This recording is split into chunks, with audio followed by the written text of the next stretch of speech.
बिस्मिल्लाहिर्रहमानिर्रहीम। आज हम पढ़ेंगे ग्लोमेरुलोनेफ्राइटिस। ग्लोमेरुलोनेफ्राइटिस पढ़ने से पहले हमें कुछ चीज़ों को समझना होगा। फॉर एग्ज़ाम्पल पहले हम पढ़ते हैं the structural component of kidney. Kidney की जो स्ट्रक्चरल कंपोनेंट है वो कौन से है? ग्लोमेरुलस है, रीनल आर्टरी है, रीनल ट्यूब्यूल है और इंटस्टिशियम है। अब जनाब ये पढ़ते हैं इसके डिज़ीज़ को। ग्लोमेरुलस की जो डिज़ीज़ है उसे हम कहते हैं ग्लोमेरुलोनेफ्राइटिस। रीनल आर्टरी की जो डिज़ीज़ है उसे हम वास्कुलर डिज़ीज़ कहेंगे, जैसे रीनल आर्टरी स्टेनोसिस या वास्कुलाइटिस, ठीक है। और रीनल ट्यूब्यूल की डिज़ीज़ है ट्यूबुलर डिज़ीज़, जैसे एक्यूट पॉलीसिस्टिक किडनी डिज़ीज़।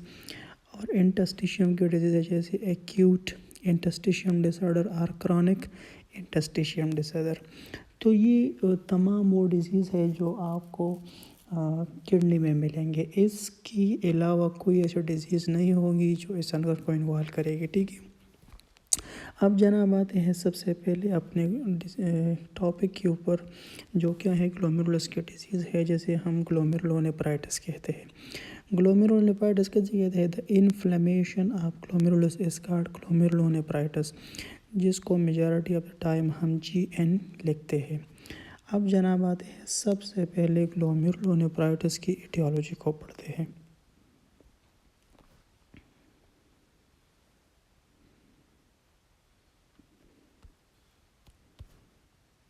अच्छा जी, अब जनाब आते हैं इसकी एटियोलॉजी के ऊपर। एटियोलॉजी में अगर हम देखें तो high blood pressure can lead to glomerulonephritis. अब ये हाई ब्लड प्रेशर को हम क्या कहते हैं? हम कहते हैं हाइपरटेंशन। और प्रेगनेंसी में इसका नाम है एक्लैम्प्सिया और प्री-एक्लैम्प्सिया। तो हाइपरटेंशन, एक्लैम्प्सिया और preeclampsia can lead to glomerulonephritis. उसके बाद है जनाब diabetes mellitus. Diabetes mellitus will lead to glomerulonephritis. Diabetes mellitus will lead to nephropathy via glomerulonephritis। उसके बाद है auto immune disorders. Auto immune disorder में जैसे systemic lupus erythematosus, rheumatoid arthritis, infective endocarditis, Wegener granulomatosis, ठीक है, sarcoidosis and vasculitis, जैसे vasculitis poly arthritis nodosa, Strauss syndrome, Wegener granulomatosis. ये तमाम वो ऑटो इम्यून कंडीशंस है जो ग्लोमेरुलोनेफ्राइटिस काज कर सकती है, ठीक है। अब उसके बाद आते हैं इन्फेक्शन। हमारी बॉडी में ऐसे इन्फेक्शन हो सकते हैं जो ग्लोमेरुलोनेफ्राइटिस काज कर सकते हैं। सबसे पहले जो काज कर सकते हैं वो है वायरस, जैसे hepatitis C virus, hepatitis B virus और HIV वायरस। जनाब उसके बाद है बैक्टीरिया। उसके बाद है बैक्टीरिया जैसे ट्रिपोनिमा पैलिडियम। ट्रिपोनिमा पैलिडियम कौन सी डिजीज़ काज करती है? सिफिलिस काज करती है। अगर किसी पेशेंट में आपको सिफिलिस मिले या ट्रिपोनिमा पैलिडियम मिले तो आप किसके बारे में सोचेंगे? ये सोचेंगे कि इस पेशेंट में ग्लोमेरुलोनेफ्राइटिस भी हो सकती है, ठीक है। अब स्ट्रेप्टोकोकस के दो ही वेरिएंट है, एक है ग्रुप A और दूसरे है ग्रुप B। ये जो ग्रुप A स्ट्रेप्टोकोकस है ये एयरवे इन्फेक्शन काज करती है, और ये जो ग्रुप B है ये बर्थ कैनाल इन्फेक्शन काज करती है। अब ये जो ग्रुप A है इसके मुख्तलिफ वेरिएंट है, जिसे हम कहते हैं alpha haemolytic group A, beta haemolytic group A and gamma haemolytic group A। अब ये जो बीटा हेमोलिटिक ग्रुप A है ये क्या काज कर सकती है? ये ग्लोमेरुलोनेफ्राइटिस काज करती है, ठीक है। अब जनाब आते हैं फंगल इन्फेक्शन के ऊपर। वायरल हो गई, बैक्टीरियल हो गई, अब आते हैं fungal infection. Fungal infection can lead to glomerulonephritis. Worm can lead to glomerulonephritis. और अब हमारे बॉडी में ऐसे पैरासाइट्स हो सकते हैं जो ग्लोमेरुलोनेफ्राइटिस काज कर सकते हैं, जैसे प्लाज्मोडियम फाल्सिफेरम। अगर किसी पेशेंट में प्लाज्मोडियम फाल्सिफेरम चल रही है तो आपने ग्लोमेरुलोनेफ्राइटिस को कभी इग्नोर नहीं करना है, ठीक है। इसके बाद हमारी बॉडी के अंदर ऐसी मैलिग्नेंसीज हो सकती है जो ग्लोमेरुलोनेफ्राइटिस काज कर सकती है, जैसे chronic lymphoid leukaemia, breast carcinoma, lung carcinoma, colorectal carcinoma, Hodgkin lymphoma. ये तमाम वो मैलिग्नेंसी है जो हमारे बॉडी के अंदर ग्लोमेरुलोनेफ्राइटिस काज कर सकती है। अब जनाब आते हैं इसके बाद एक जेनेटिक डिसऑर्डर है हमारे पास, जिसे हम एल्फोर्ड सिंड्रोम कहते हैं। Alport syndrome can lead to glomerulonephritis. ठीक है। अब एल्फोर्ड सिंड्रोम के अंदर आपको क्या फ़ीचर मिलेंगी? सबसे पहले आपको फ़ीचर मिलेगी डीफनेस की, यानी there is a effect in ear. ठीक है। उसके बाद थिन बेसमेंट मेम्ब्रेन होगा। जो हमारे ग्लोमेरुलाई का बेसमेंट मेम्ब्रेन होगा वो क्या होगा? थिन होगा। ठीक है। और इसके अंदर लेंस डिसलोकेशन मिलेंगे। ठीक है। यही लेंस के डिसलोकेशन के बारे में आप दो डिफरेंशियल डायग्नोज और याद रख लें। अगर लेंस के डिसलोकेशन अपवर्ड की तरफ है तो इट मीन कि ये क्या है? ये मार्फन सिंड्रोम है। मार्फन सिंड्रोम में आपको पेशेंट की अपवर्ड डिसलोकेशन आप लेंस मिल जाएगी और इसके साथ पेशेंट की हाइट भी आपको मिल जाएगी। अगर ये डाउनवर्ड डिसलोकेशन है तो इट मीन्स कि ये क्या है? ये होमोसिस्टीन यूरिया है। अगर किसी होमोसिस्टीन यूरिया के पेशेंट में आपको क्या मिल जाए? डाउनवर्ड डिसलोकेशन मिल जाए तो आपने ग्लोमेरुलोनेफ्राइटिस को नहीं भूलना है। ठीक है। इसके बाद अल्पर्ट सिंड्रोम के अंदर क्या होता है? ग्लोमेरुलोनेफ्राइटिस होता है। तो अल्पर्ट सिंड्रोम एक जेनेटिक डिसऑर्डर है जिसके अंदर ये फीचर्स आपको मिलेगी: deafness, thick basement membrane, lens dislocation and glomerulonephritis. ठीक है। ये तमाम क्या हो गई? These are all the causes of glomerulonephritis. अगर दोबारा इसको देख ले तो hypertension, diabetes mellitus, autoimmune disorder, infection, malignancies and genetic disorders, ये तमाम चीज़ें क्या काज कर सकती है? ये ग्लोमेरुलोनेफ्राइटिस काज कर सकती है। अब आते हैं इसके पैथोजेनेसिस के ऊपर।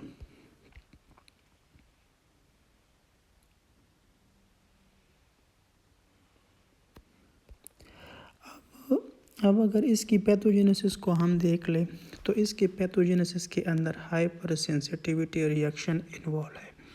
आपको पता है कि हमारी बॉडी में टोटल 4 हाइपर सेंसिटिविटी रिएक्शंस होते हैं: type 1, type 2, type 3 and type 4। ठीक है।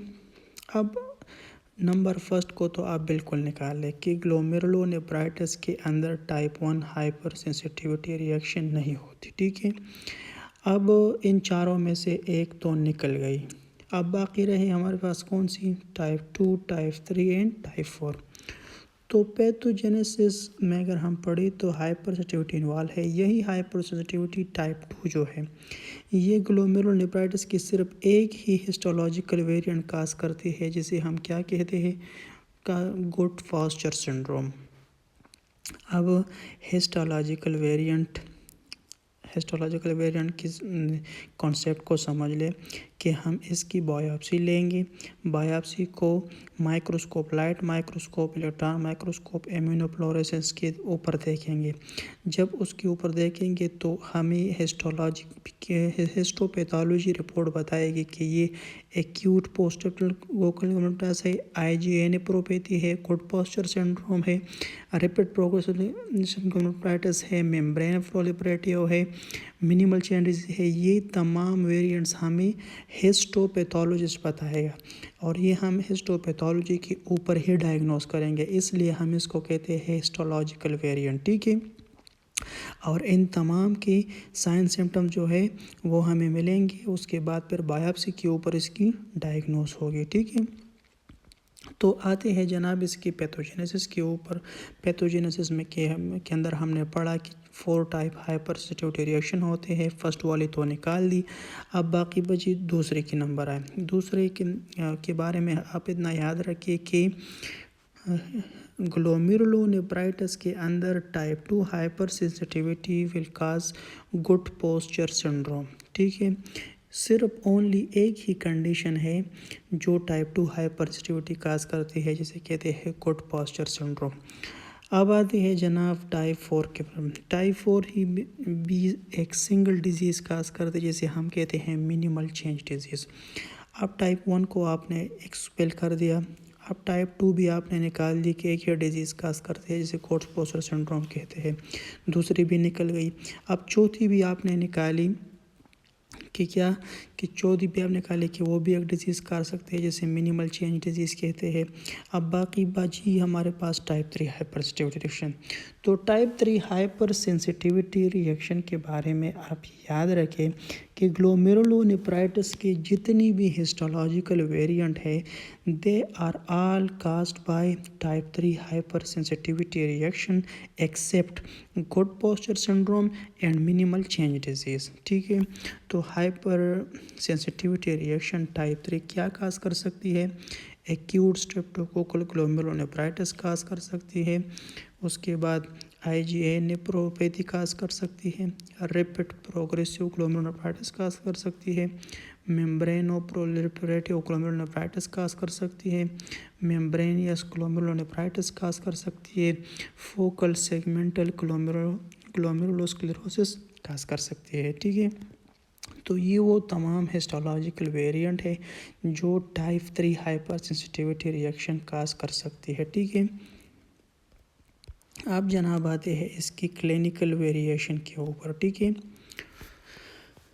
तो acute post streptococcal glomerulonephritis, IgA nephropathy, Goodpasture syndrome and rapid progressive glomerulonephritis, इन तमाम 4 डिजीज़ के अंदर हमें नेफ्रोटिक रेंज के साइन सिम्टम्स मिलेंगे।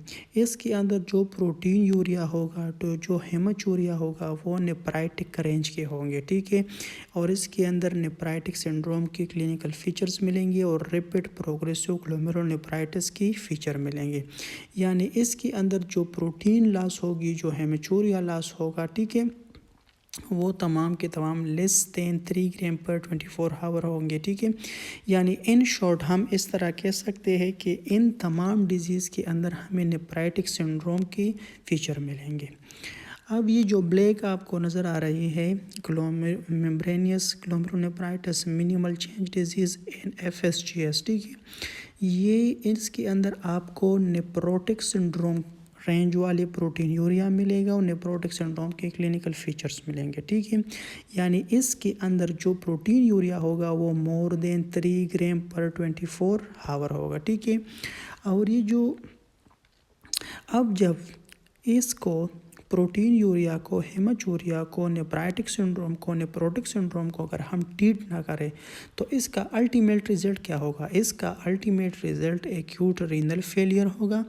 एक्यूट रीनल फेलियर के बाद क्या होगा? क्रॉनिक रीनल फेलियर होगा, और क्रॉनिक रीनल फेलियर अगर और वर्स हो जाए तो एंड स्टेज रीनल डिजीज़ होगा। और इससे पहले हमने पढ़ा कि एंड स्टेज के अंदर हमें क्या मिलेगा? हमारा जो GFR होगा वो लेस देन 15 ml पर मिनट होगा। ये हमारे साथ एंड स्टेज डिजीज़ में मिलेगा, जिसे हम ग्रेड 5 CRF भी कहते हैं। अब बची कौन सी? Membrane proliferative glomerulonephritis. अब ये जो मेम्ब्रेन और प्रोलिफरेटिव ग्लोमेरुलोनेफ्राइटिस है ये क्या काज करती है?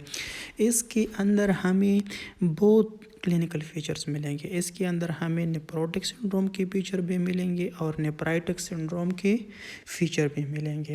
तो इन शॉर्ट इन तमाम डिजीज़ के अंदर हमें नेफ्राइटिक रेंज वाले चीज़ें मिलेंगी, इसके अंदर नेफ्रोटिक वाले और इसके अंदर दोनों वाले फीचर्स मिलेंगे। ठीक है, अब आते हैं जनाब the normal histology of glomerulus पढ़ते हैं। ठीक है, सबसे पहले आप देखिए ये क्या है? ये एफरेंट आर्टेरियोल है और ये इफरेंट आर्टेरियोल है। ठीक है, ए मीन्स आना, यहाँ से ब्लड आएगा, ई मीन्स एग्जिट, यहाँ से ब्लड दोबारा जाएगी। ठीक है, अब ये ब्लड जब आएगी तो कहाँ पर आएगी? हमारे ग्लोमेरुलस में आएगी। ठीक है, अब ग्लोमेरुलस को अगर देखें, ग्लोमेरुलस के अंदर क्या है? Glomerulus is the tough of capillaries. इसके अंदर क्या है? कैपिलरीज है, तकरीबन 20 लूप ऑफ कैपिलरीज है। आप समझिए कि यहाँ पर कैपिलरीज का एक गुच्छा है। इसके ऊपर जनाब क्या है, इसके ऊपर है बोमेन कैप्सूल, ठीक है। बोमेन कैप्सूल की इस लेयर को हम कहते हैं विसरल लेयर, ठीक है, the visceral layer of Bowman capsule. और इसके ऊपर जो है इसे हम कहते हैं the parietal layer of Bowman capsule, ठीक है। अब visceral layer of Bowman capsule के अंदर क्या है, इसके अंदर ये आपको सेल नज़र आ रहे हैं। इसके अंदर कौन सेल है, इसके अंदर पोडोसाइट है। पोडो मीन्स फुट, फोडो किस चीज़ को कहते हैं, फुट को कहते हैं। और साइट किसको कहते हैं, सेल को। वो सेल जो पाँव रखने वाले सेल है इसको कहते हैं पोडोसाइट। तो visceral layer of Bowman capsule के अंदर आपको पोडोसाइट मिलते हैं, ठीक है। अब दो पोडोसाइट के अंदर आपको ये जो ब्लैंक जगह मिल रही है इसके हम कहते हैं इंटरडिजिटल क्लेफ्ट। इंटरडिजिटल क्लेफ्ट के अंदर नेगेटिव चार्ज है, ठीक है। ये नेगेटिव चार्ज किस वजह से है, यहाँ पर एक प्रोटीन प्रेजेंट है जिसे कहते हैं हम नेफ्रीन प्रोटीन, ठीक है। जब भी हमारे बॉडी के अंदर कोई हाइपर सेंसिटिविटी रिएक्शन हो, स्पेशली कौन सी, टाइप 4 हाइपर सेंसिटिविटी किसी भी वजह से, तो ये क्या करती है, ये हमारे टी सेल को स्टिमुलेट करती है, ठीक है। यही टी सेल हमारे बॉडी के अंदर इंटरल्यूकिन 8 साइटोकाइन को रिलीज़ करती है। यही इंटरल्यूकिन 8 क्या करती है, हमारे नेफ्रीन प्रोटीन को क्या करती है कि लॉस करवाती है। जब भी नेफ्रीन प्रोटीन की लॉस हो जाए तो इसे हम कहते हैं मिनिमल चेंज डिजीज़, ठीक है। अब इसको मिनिमल चेंज डिजीज़ इसलिए कहते हैं कि यहाँ पर बोमेन कैप्सूल ठीक है, ग्लोमेरुलाई ठीक है, पोडोसाइट ठीक है, पेराइटल लेयर ठीक है, लेकिन एक छोटी सी चेंज हो गई है जिसे हम क्या कहते हैं, जिसे हम कहते हैं नेफ्रीन प्रोटीन लॉस, ठीक है। अब इसकी जो पेराइटल लेयर है, तो पेराइटल लेयर के अंदर क्या है, पेराइटल लेयर के अंदर squamous epithelium, simple squamous epithelium मौजूद है, ठीक है। अब ये तो जनाब हो गई 2D पिक्चर। अगर हम इसकी 3D पिक्चर को देखें तो ये क्या है, this is the basement membrane है, ठीक है। इसके ऊपर आपको पोडोसाइट मिल जाते हैं। पोडोसाइट के अंदर क्या है, इंटरडिजिटल क्लेफ्ट है। इसके अंदर नेफ्रीन प्रोटीन है जिसके ऊपर नेगेटिव चार्ज है। जब वो लॉस हो जाए तो आपको मिनिमल चेंज डिजीज़ मिल जाती है। इसके अंदर क्या है, ये कैपिलरीज है, ठीक है। अब मिनिमल चेंज डिजीज़ की पैथोजेनेसिस तो आपने समझ ली। आप इधर समझ सकते हैं कि pathogenesis of minimal change disease type 4 hyper sensitivity reaction होते हैं, ठीक है। टाइप 4 की क्या, ऑटो रिएक्टिव टी लिम्फोसाइट होते हैं। ये टी लिम्फोसाइट क्या करते हैं, इंटरल्यूकिन 8 को रिलीज़ करते हैं और ये हमारे नेफ्रीन प्रोटीन की लॉस करवाती है, जिससे क्या होता है, नेफ्रोटिक सिंड्रोम होता है, प्रोटीन लॉस होती है। मोर देन 3 ग्राम पर 24 आवर इसकी लॉस हो जाती है, ठीक है। अब जनाब आते हैं ग्लोमेरुलो बेसमेंट मेम्ब्रेन के ऊपर। बेसमेंट मेम्ब्रेन को अगर आप देखें तो हमने ये रेस्पिरेटरी पैथोलॉजी के अंदर भी पढ़ा था, रेस्पिरेटरी फिजियोलॉजी के अंदर पढ़ा था कि हमारे एल्वुलर बेसमेंट मेम्ब्रेन और ग्लोमेरुलो बेसमेंट मेम्ब्रेन के ऊपर एक ही कोलाजिन प्रेजेंट है जिसे हम टाइप 4 कोलाजिन कहते हैं। जब यही टाइप 4 कोलाजिन के अंदर क्या हो जाए, हाइपर सेंसिटिविटी रिएक्शन 2 हो जाए बॉडी के अंदर, तो क्या इस कोलाजिन के ख़िलाफ़ एंटीबॉडी बनती है। और इसकी जब दोनों की साइन सिम्टम्स हमें मिले तो इसे हम गुड पोस्चर सिंड्रोम कहते हैं। इससे पहले भी हमने पढ़ा कि Goodpasture syndrome is due to type 2 hyper sensitivity reaction, ठीक है। तो इसके आधे सिम्टम्स हमारे रेस्पिरेटरी के होंगे और आधे किस चीज़ के होंगे, रीनल सिस्टम के होंगे। अब जनाब आप इधर एक और बात याद रख लें कि फिल्ट्रेशन मेम्ब्रेन जो है वो कौन सी है, एंडोथेलियम है, ग्लोमेरुलो बेस मेम्ब्रेन है, एपिथेलियम कंटेनिंग पोडोसाइट, ये हमारी फिल्ट्रेशन करवाती है।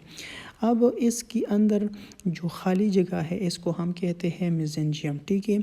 और इसके अंदर आपको ये सेल जो नज़र आ रही है इसे कहते हैं मेसेंजियल सेल। ये क्या है, ये मॉडिफाइड मैक्रोपेज ऑफ किडनी है, ठीक है। अब आते हैं इसके पहली वेरिएंट को पढ़ते हैं जो है हेमाचोरिया। ग्लोमेरुलोनेफ्राइटिस का पहला जो वेरिएंट है उसे हम कहते हैं हेमाचूरिया, ठीक है। हेमाचूरिया किसे कहते हैं? Blood in urine is called haematuria. अब जनाब पढ़ते हैं इसके types and causes of haematuria. इसकी टाइप्स और कॉजेस को हमने 2 ग्रुप में डिवाइड किया है। एक को कहते हैं ग्लोमेरुलर कॉज ऑफ हेमाचूरिया, दूसरे को कहते हैं the non glomerular cause of haematuria, ठीक है। अब जो ग्लोमेरुलर काज है इसकी जो ग्लोमेरुलर काज है वो क्या है? वो है IgA नेफ्रोपैथी, ठीक है, थिन बेसमेंट मेम्ब्रेन और अल्फर्ट सिंड्रोम।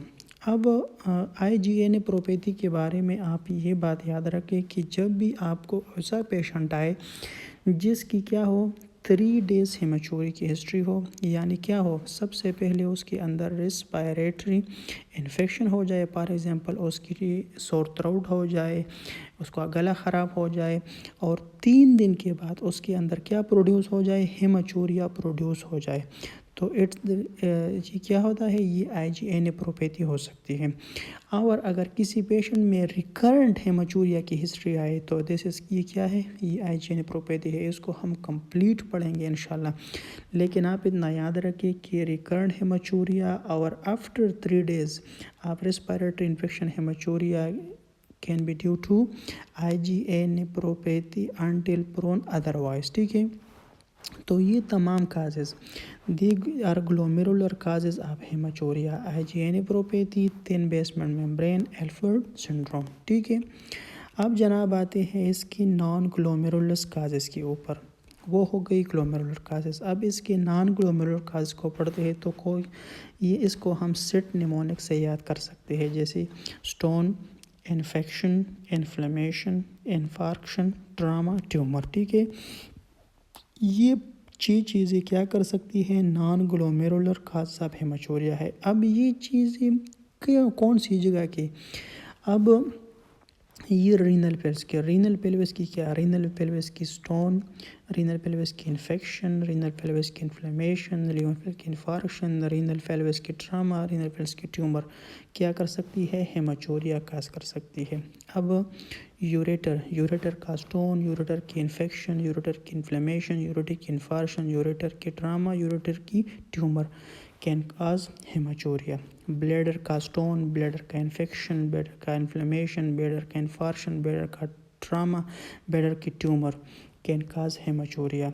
यूरेथ्रा का स्टोन, यूरेथ्रा का इन्फेक्शन, यूरेथ्रा का इन्फ्लेमेशन, यूरेथ्रा का इन्फार्क्शन, यूरेथ्रा का ट्रामा, यूरेथ्रा का ट्यूमर कैन काज हेमाचूरिया, ठीक है। तो नॉन ग्लोमेरुलर काजेज़ ये हो गई, ठीक है। अब इन दोनों में सबसे कॉमन कौन सी है? अब इन दोनों में जो सबसे कॉमन है वो है नॉन ग्लोमेरुलर इसके अंदर सबसे कॉमन है। ये तकरीबन 95% काज करती है और जो ग्लोमेरुलर है ये 5% काज करती है, ठीक है। अब इसको हम डायग्नोज कैसे करेंगे? अब हम इसको डायग्नोज इस तरह करेंगे कि हम पेशेंट की यूरिन कंप्लीट एग्जामिनेशन करेंगे या रूटीन एग्जामिनेशन करेंगे, ठीक है। तो ग्लोमेरुलर के अंदर हमें क्या मिलेगा? हमें डिस्मॉर्फिक आरबीसी मिलेंगे, ठीक है। डिस्मॉर्फिक आरबीसी का मतलब ये है कि हमें आरबीसी ब्रेक डाउन मिलेंगे, ठीक है। और इसके अंदर हमें आरबीसी कास्ट पॉजिटिव होगी। कास्ट किसे कहते हैं? Cylinder structure form within the renal tubule known as cast. एक सिलेंडर सी शक्ल रीनल ट्यूब्यूल के अंदर होती है, उसे हम क्या कहेंगे? कास्ट। जब भी कोई भी सेल अगर आरबीसी इसके अंदर ट्रैप हो गया तो हम इसे कहेंगे आरबीसी कास्ट। अगर एपिथेलियल सेल इसके अंदर ट्रैप हो गया तो इसे हम कहेंगे क्या? RBC caste. अगर इसके अंदर और कोई सेल इजिनोफिल आके इसमें अटक गया तो हम इसे कहेंगे इजिनोफिल कास्ट। कोई भी सेल अगर इस कास्ट के अंदर आए तो हम उस सेल का कास्ट कहेंगे, ठीक है। इसकी बरक्स क्या होगा? नॉन ग्लोमेरुलस के अंदर क्या होगा? जब भी हम उसमें अंदर यूरिन कंप्लीट एग्ज़ाम करेंगे तो उसके अंदर डिस्मॉर्फिक आरबीसी हमें नहीं मिलेगी और उसके अंदर आरबीसी कास्ट नेगेटिव होगा। यहाँ पर एक आरबीसी कास्ट इसको देख सकते हैं कि ये एक उसके ऊपर कास्ट है और उसके अंदर बाई कनकेव आरबीसी है, ठीक है। आरबीसी यूरिन कंप्लीट एग्ज़ाम के बारे में आप ये बात याद रखें कि urine complete examine is not the part of investigation, ये इन्वेस्टिगेशन नहीं है, it is the part of urogenital examination. ठीक है, अगर यूरोजेनिटल एग्जामिनेशन में अगर आप यूरिन CE ना करें तो इट मीन्स कि आपकी एग्ज़ामिनेशन फिज़िकल एग्ज़ामिनेशन कंप्लीट नहीं हुई है। ठीक है, और इसको ऑलरेडी क्या करते हैं, इसको हम मिनी बायोप्सी भी कहते हैं, क्योंकि इसकी एक छोटी सी इंडिकेशन हमें सब कुछ बता देती है। फॉर एग्ज़ाम्पल अगर किसी पेशेंट में हमने RBC केस देख लिया तो इसका मतलब ये है कि ये ग्लोमेरुलर कास हो सकती है, फिर हम इसके लिए और मज़ीद इन्वेस्टिगेशन करेंगे। ठीक है, अगर हमें क्या मिला, हमें RBC केस्ट मिला तो इसमें इट मीन्स कि ये ग्लोमेरुलोनेफ्राइटिस है। अगर हमें WBC केस्ट मिला तो इस मीन्स कि ये पायलोनेफ्राइटिस है। अगर हमें इज़ोनोफिलिक केस्ट मिला तो इट मीन्स कि ये इंटरस्टिशियल नेफ्राइटिस है। और ये एपिथेलियल कास्ट मिला तो एपिथेलियल कास्ट को हम ब्राउन मडी कास्ट भी कहते हैं, और ये हमें ATN में मिल जाएगा। ATN के हम 40 डेज डायलिसिस करेंगे, अगर इसे ट्रीट ना हो जाए तो इट मीन्स कि ये क्या है, ये ACN है, और ACN विल लीड टू क्या करेगा, CRF, और CRF आगे का एंड स्टेज रीनल डिजीज़ के ऊपर ख़त्म होगा, और जहाँ पर GFR लेस देन 15 होगी। ठीक है, तो इस एक छोटी सी इंडिकेशन से RBC केस से हमें पता चला कि ये ग्लोमेरुलोनेफ्राइटिस है। इस वजह से हम इसको मिनी बायोप्सी भी कहते हैं। Thank you so much.